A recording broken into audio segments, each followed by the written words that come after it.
அன்பார்ந்த JDK TV பார்வையாளர்கள் அனைவருக்கும் இயேசுவின் நாமத்தில் வாழ்த்துக்களை தெரிவிக்கிறேன். சீனியர் சாராஸ் வழங்கும் இயேசுவே ஆண்டவர் ஒரு திருமறை தேடல் என்ற நிகழ்ச்சியில் இன்று நாம் நாகூம் என்ற தீர்க்கதரிசன புத்தகத்தை தியானிக்கப் போகிறோம். ஒரு நிமிடம் ஜெபிக்கலாமா? கர்த்தராகிய ஆண்டவரே, உம்முடைய தீர்க்கதரிசியாகிய ஊழியக்காரர் மூலமாக ரகசியங்களையும் வருங்காரியங்களையும் எங்களுக்கு தெரிவித்து உணர்த்தி அழிவுக்கு தப்புவிக்கிற உம்முடைய அன்புக்காக உம்மை நன்றியோடு கூட நாங்கள் துதிக்கிறோம் அப்பா. பூர்வ காலங்களில் பங்கு பங்காகவும் வகை வகையாகவும் தீர்க்கதரிசிகள் மூலமாக திருவளம் பற்றின தேவன் இந்த கடைசி காலங்களில் உம்முடைய குமாரனாகிய இயேசுவை வார்த்தையின் மூலமாக எங்களுக்கு வெளிப்படுத்தி எங்களுக்கு கொடுக்கிற தேவ எச்சரிப்புக்காக உமக்கு நன்றி செலுத்துகிறோம். அதை நாங்கள் அறிந்து உணர்ந்து விழிப்படைந்து நாங்கள் தீமைக்கு தப்புவிக்கப்பட இந்த நாகூம் தீர்க்கதரிசியின் தியானம் எங்களுக்கு உதவி செய்ய எங்கள் மனக்கண்கள் பிரகாசிக்கப்பட எங்களை தாழ்த்தி அர்ப்பணித்து இயேசுவின் நாமத்தில் கேட்கிறோம் நல்ல பிதாவே, ஆமேன். நாகூம் பரிசுத்த வேதாகமத்தின் பழைய ஏற்பாட்டில் உள்ள 12 சிறிய தீர்க்க தரிசன புத்தகங்களில் 7வது புத்தகமாகும். இதில் 3 அதிகாரங்களும் 47 வசனங்களும் 1285 வார்த்தைகளும் உள்ளன. இதன் ஆசிரியர் எல்கோசா என்ற நகரத்தில் வாழ்ந்த தீர்க்கதரிசி நாகூம். நாகூம் என்ற பெயருக்கு ஆறுதல் என்று பொருள். இது எழுதப்பட்ட காலம் கிமு 630 620 இடையில். இதன் பின்னணி: சாலமோன் ராஜாவின் ஆட்சிக்கு பிறகு இஸ்ரவேல் தேசம் வடக்கு பகுதி தெற்கு பகுதி என்று 2ஆக பிரிக்கப்பட்டது. இஸ்ரவேலின் 10 கோத்திரங்கள் இந்த வடபகுதி சமாரியாவை தலைநகராக கொண்டு இஸ்ரவேல் என்று அழைக்கப்பட்டது. யோனா இஸ்ரவேல் தேசத்தின் தீர்க்கதரிசியாக விளங்கினார். யூதா மற்றும் பென்யமீன் கோத்திரங்கள் இருந்த தென்பகுதி எருசலேமை தலைநகராக கொண்டு யூதா என்று அழைக்கப்பட்டது. நாகூம் புத்தகம் எழுதப்பட்ட காலத்தில் இஸ்ரவேலை அசீரியர்கள் ஏற்கனவே கைப்பற்றி இருந்தார்கள். எனவே நாகூம் யூதாவின் தீர்க்கதரிசியாகவே இருந்திருக்க வேண்டும். எழுதப்பட்ட நோக்கம்: தீமையும் கொடுமையும் இரத்தப்பழிகள் நிறைந்த அசீரிய தலைநகர் நினிவேவுக்கு வரவிருக்கும் அழிவை குறித்து உரைக்கும்படி தேவன் நாகூமை உபயோகித்தார். அசீரியர்களைப் போன்ற கொடுமை நிறைந்த எந்த நகரமும் தேவனது தண்டனைக்கு தப்பவே முடியாது. அதே சமயத்தில் தேவன் தமது சொந்த ஜனத்துக்கு ஆறுதலின் செய்தியை நாகூம் மூலம் அறிவித்தார். இந்த ஆறுதல் எதிரிகள் இரத்தம் சிந்துவதை காண்பதினால் வராமல் தேவன் இவ்வுலகத்தில் நியாயத்தை நிலைநாட்டுகிறார் என்பதினால் வரும் ஆறுதலே. இதன் சிறப்பு அம்சங்கள்: முதலாவதாக, அந்நிய தேசத்திற்கென்றே கொடுக்கப்பட்ட செய்திகள் அடங்கிய 3 பழைய ஏற்பாட்டின் தீர்க்கதரிசன புத்தகங்களில் நாகூம் ஒன்று. மற்ற 2 புத்தகங்கள் ஒபதியாவும் யோனாவும். இரண்டாவதாக, யூதாவின் பாவங்களை குறித்தோ அல்லது அதன் விக்கிரக ஆராதனையை குறித்தோ எந்த தீர்க்கதரிசன செய்தியும் இப்புத்தகத்தில் இல்லை. ஏனென்றால் இது யோசியா ராஜாவின் சீர்திருத்த காலங்களில் எழுதப்பட்டது. இதை 2 ராஜாக்கள் 22வது அதிகாரம் 8வது வசனம் முதல் 23வது அதிகாரம் 25ஆம் வசனம் வரை உள்ள பகுதியை நாம் வாசித்து அறிந்து கொள்ளலாம். மூன்றாவதாக, யூதாவுக்கு ஆறுதலையும் நம்பிக்கையையும் அளிக்கும் வார்த்தைகள் 1ஆம் அதிகாரத்தில் உண்டு. வரைவு குறிப்பு: தலைப்பு 1வது வசனம்: நினிவேயின் பாரம். நாகூமின் தரிசன புஸ்தகம். 1ஆம் அதிகாரம் தேவனது இயல்பும் அவரது நியாய தீர்ப்பும் எப்படிப்பட்டது என்பதை விளக்குகிறது. 2வது வசனம் முதல் 7வது வசனம் வரை தேவனது நீதி நிர்வாகத்தின் தன்மைகளையும், 8வது 11வது 14வது வசனங்கள் நினிவேக்கு வரவிருக்கும் அழிவையும், 12, 13, 15ஆம் வசனங்கள் யூதாவுக்கான ஆறுதலையும் விளக்குகிறது. 2ஆம் அதிகாரம் நினிவேயின் வீழ்ச்சியை குறித்த தேவ வார்த்தையை விளக்குகிறது. முதல் 2 வசனங்கள் முன்னுரையாகவும், 3 முதல் 5 வசனங்கள் யுத்த வீரர்களின் போராட்டத்தையும், 6 முதல் 12 வசனங்கள் நினிவே நகரத்தின் அழிவையும், கடைசி வசனம் கர்த்தரே கொடுக்கும் குரலையும் அந்த சத்தத்தையும் நாம் அறிய முடிகிறது. கடைசி 3வது அதிகாரம் நினிவேயின் வீழ்ச்சியை விளக்குகின்றது. முதல் 4 வசனங்கள் நினிவேயின் பெருமை என்னும் பாவத்தையும், 5 முதல் 19 வசனங்கள் தேவனின் நீதியுள்ள நியாய தீர்ப்பையும் விளக்குகின்றன. நாகூம் 1ஆம் அதிகாரத்தில் சொல்லப்பட்ட தேவனது இயல்புகளை பார்ப்போம். முதலாவதாக வசனம் 2, கர்த்தர் எரிச்சல் உள்ளவரும் நீதியை சரிக்கட்டுகிறோருமான தேவன். எரிச்சல் என்ற வார்த்தை இங்கு தமது மக்களை பாதுகாப்பதில் கர்த்தருக்கு இருக்கும் வைராக்கியம் என்ற பொருளில் உபயோகப்படுத்தப்பட்டிருக்கிறது.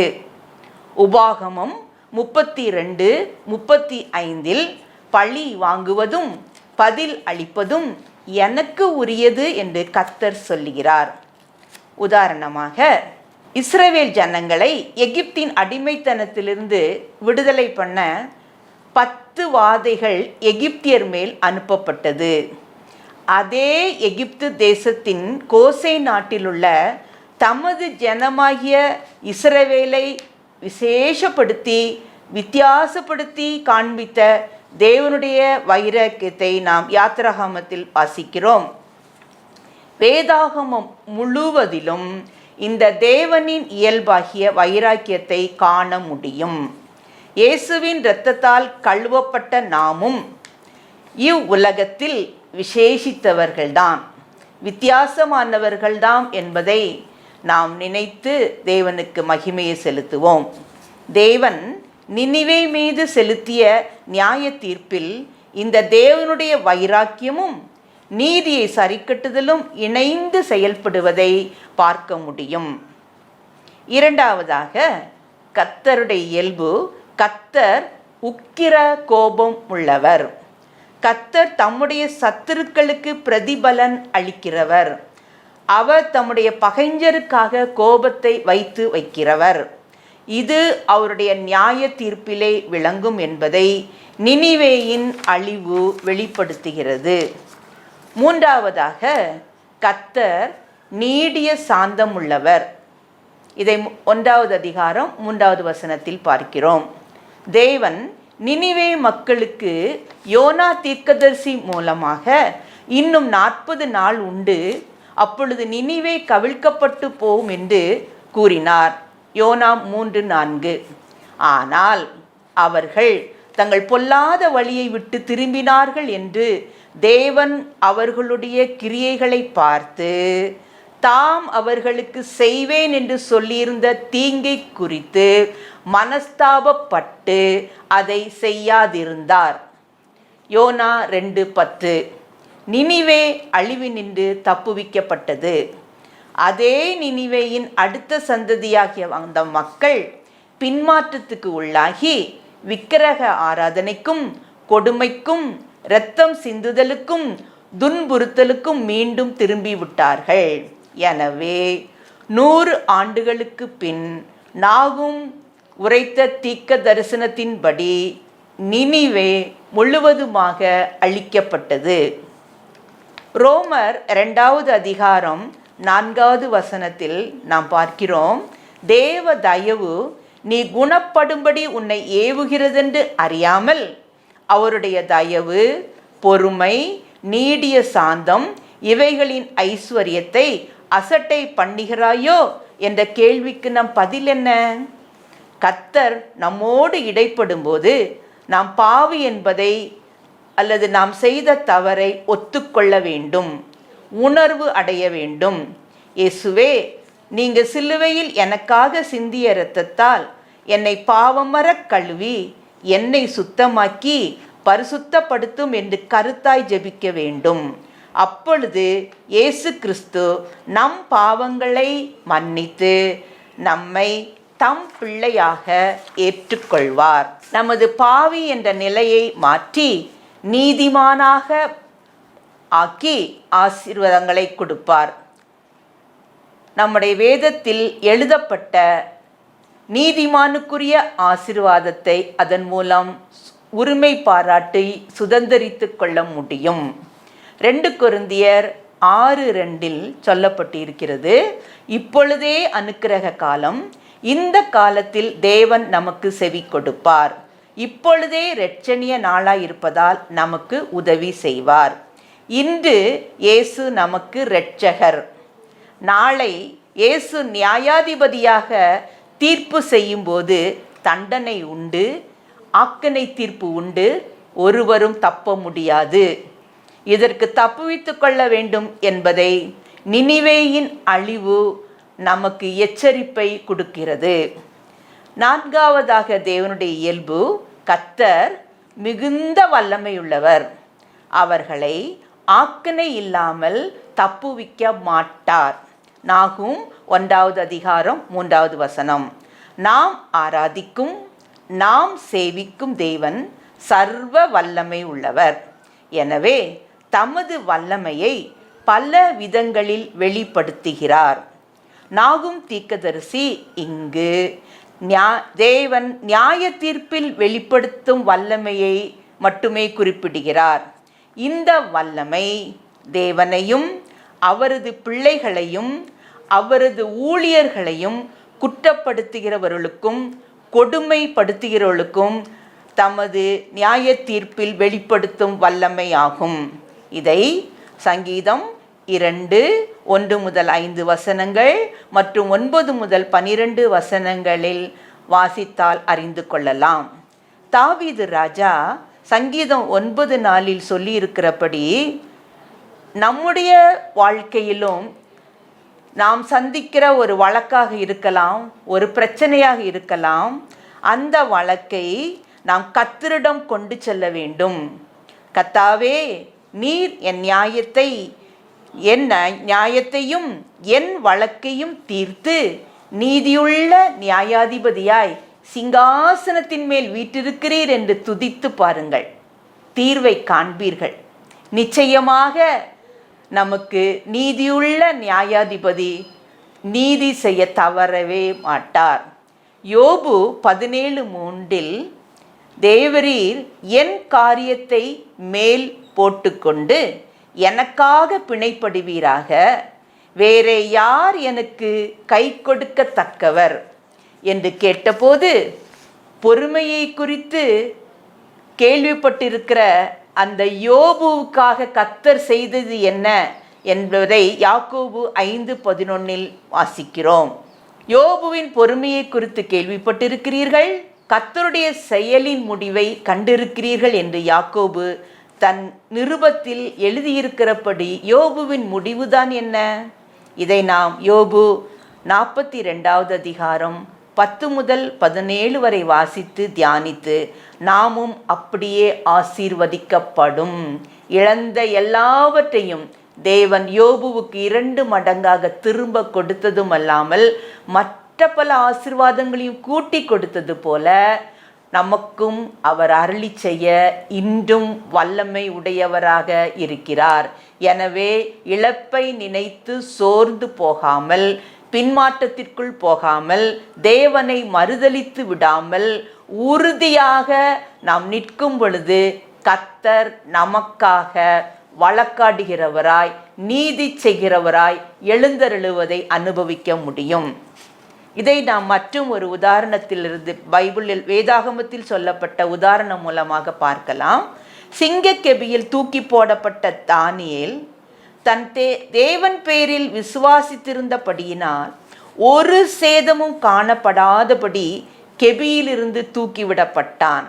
ஆனால் தானியேலின் மேல் குற்றம் சாட்டின மனுஷரையும் அவர்கள் குமாரரையும் அவர்கள் மனைவிகளையும் சிங்கங்களின் கெபியிலே போட்டார்கள். அவர்கள் கெபியின் அடியிலே சேரும் முன்னே சிங்கங்கள் அவர்கள் மேல் பாய்ந்து அவர்கள் எலும்புகளையெல்லாம் நொறுக்கி போட்டது. இதுவே தேவனுடைய நியாய தீர்ப்பின் வல்லமை. அடுத்ததாக நாகூம் 1வது அதிகாரம் 7ஆம் வசனம். கர்த்தர் நல்லவர். சங்கீதம் 107 1 முதல் 3 வசனங்களில் இப்படி சொல்லப்பட்டிருக்கிறது. கர்த்தரை துதியுங்கள், அவர் நல்லவர், அவர் கிருபை என்றும் உள்ளது.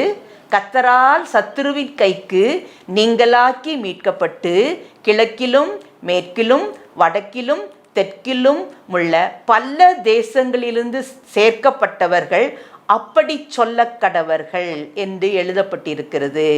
எப்படி சொல்ல வேண்டும்? நாம் யாவரும் சேர்ந்து சொல்லுவோமா?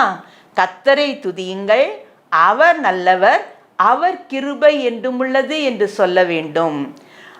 நாம் கூட தனித்து ஜெபிக்கும் பொழுது அடிக்கடி இதை நாம் சொல்லலாம். கர்த்தாவே, உம்மை நான் துதிக்கிறேன், நீர் எனக்கு மிகவும் நல்லவர், உமது கிருபை என்றும் உள்ளது என்று நாம் இடைவிடாமல் சொல்லிக்கொண்டே இருப்போமானால் அந்த துதி நம்முடைய வாழ்க்கையில் அவருடைய கிருபையை பெருக பண்ணும்.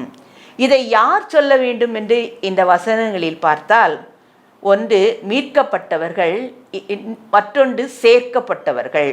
எபேசியர் 1:7 இயேசு கிறிஸ்துவின் இரத்தத்தினால் பாவம் மன்னிப்பாகிய மீட்பு இயேசு கிறிஸ்துவுக்குள் நமக்கு உண்டாயிருக்கிறது.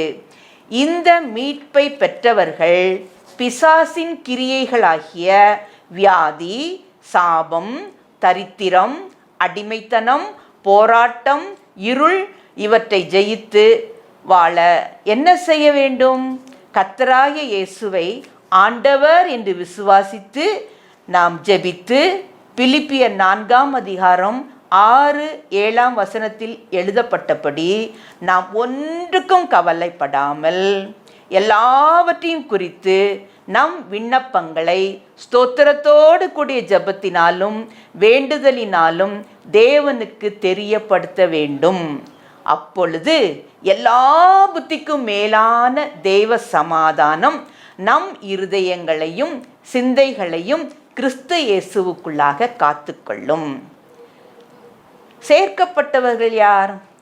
மீட்கப்பட்ட தேவ பிள்ளைகள் சபைகளில் சேர்க்கப்படுகிறார்கள்.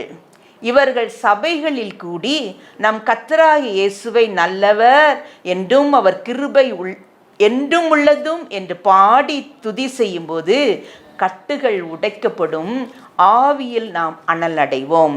மத்தேயு 24:30-31 மனுஷகுமாரன் இயேசு வல்லமையோடும் மிகுந்த மகிமையோடும் வானத்தில் மேகங்கள் மேல் வரும்போது அவரால் தெரிந்து கொள்ளப்பட்ட நாம் வானத்தின் ஒரு முனை கொண்டு மறுமுனை மட்டும் 4 திசைகளில் இருந்தும் அவரது தூதர்களால் கூட்டி சேர்க்கப்படுவோம். இதுவே நாம் நம்பியிருக்கிற ஆனந்த பாக்கியம். இந்த பாக்கியம் வெகு சீக்கிரத்தில் நம் இயேசு கிறிஸ்துவின் இரகசிய வருகையில் நடைபெற போகிறது. நாம் ஆயத்தமா? 6வதாக இக்கட்டு நாளில் அரணான கோட்டை. இனி காலம் செல்லாது என்று வெளிப்படுத்தின விசேஷத்தில் சொல்லப்பட்ட கடைசி நாட்களில் வாழ்ந்து கொண்டிருக்கிறோம். நமக்கு எரேமியா 17:17 சொல்லி இருக்கிறபடி தீங்கு நாளில் அவரே நம் அடைக்கலம். சங்கீதம் 91:1-2 உன்னதமானவரின் மறைவில் நம்மையும் நம் குடும்பங்களையும் வைத்து சர்வ வல்லவரில் தங்கும் நல்ல ஸ்லாக்கியத்தை நமக்கு சொல்லி இருக்கிறது. நாம் கர்த்தரை நோக்கி, நீர் என் அடைக்கலம், நீர் என் கோட்டை, நீர் என் தேவன், நீ நான் நம்பியிருக்கிறவர் என்று சொல்லி நமது நம்பிக்கையை வெளிப்படுத்துவோம். 7வதாக தம்மை நம்புகிறவர்களை அவர் அறிந்திருக்கிறார். 2 பேதுரு 2ஆவது அதிகாரம் 9வது வசனம். கர்த்தர் தேவ பக்தி உள்ளவர்களை சோதனை நின்று ரட்சிக்கவும், அக்கிரமக்காரரை ஆக்கணைக்குள்ளாக நியாய தீர்ப்பு நாளுக்காக வைக்கவும் அறிந்திருக்கிறார். 2 கொரிந்தியர் 7:1 இப்படி சொல்லப்பட்டிருக்கிறது. இப்படிப்பட்ட வாக்குத்தத்தங்கள் நமக்கு உண்டாயிருக்கிறபடியினால், பிரியமானவர்களே, மாம்சத்திலும் ஆவியிலும் உண்டான எல்லா அசுசியும் நீங்க நம்மை சுத்திகரித்து கொண்டு பரிசுத்தமாகுதலை தேவ பயத்தோடே பூரணப்படுத்த கடவோம்.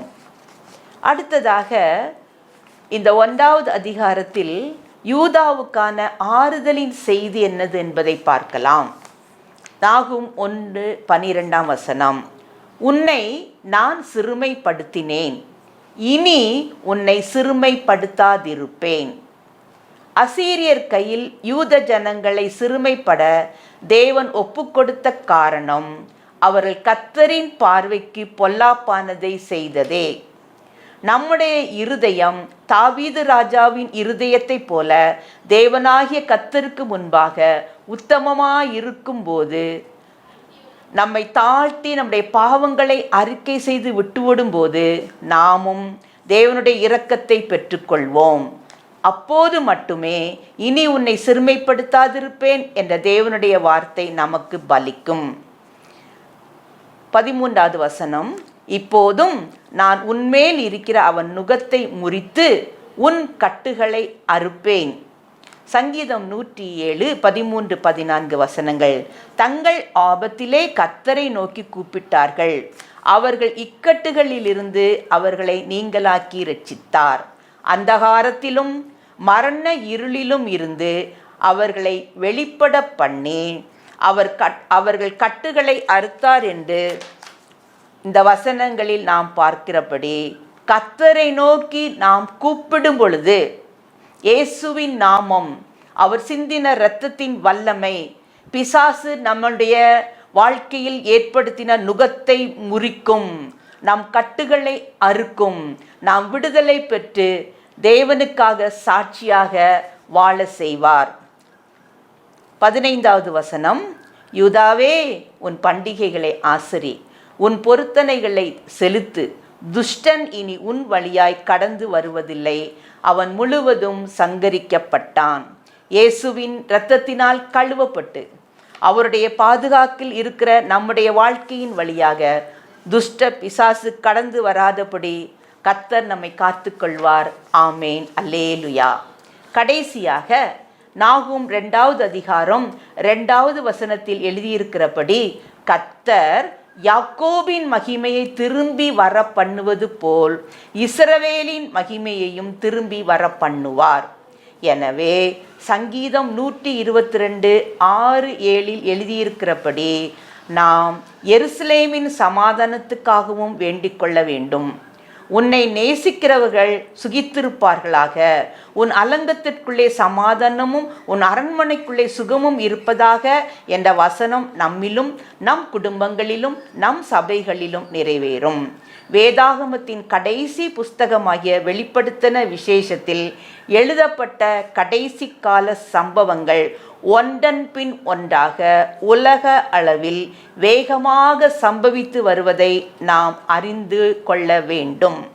நாகும் தீர்க்கதரிசி உரைத்தபடி நினிவே அழிக்கப்பட்டது போல வெளிப்படுத்தல் 6:12-17 சொல்லப்பட்ட தீர்க்க தரிசனம் சீக்கிரம் நிறைவேறும். எல்லாம் மாறி போகும், காலம் சமீபமாயிற்று.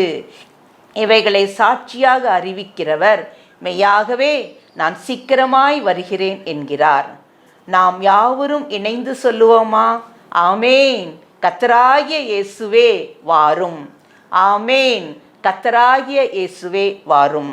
நம்முடைய கர்த்தராகிய இயேசு கிறிஸ்துவின் கிருபை நம் அனைவரோடு கூட இருப்பதாக. ஆமேன். நாம் ஜெபித்து முடிக்கலாம். கர்த்தாவே, உம்முடைய வார்த்தைகளை நாங்கள் தியானிக்க நீர் எங்களுக்கு கொடுத்த இந்த நல்ல நேரத்துக்காக உமக்கு நன்றி செலுத்துகிறோம்.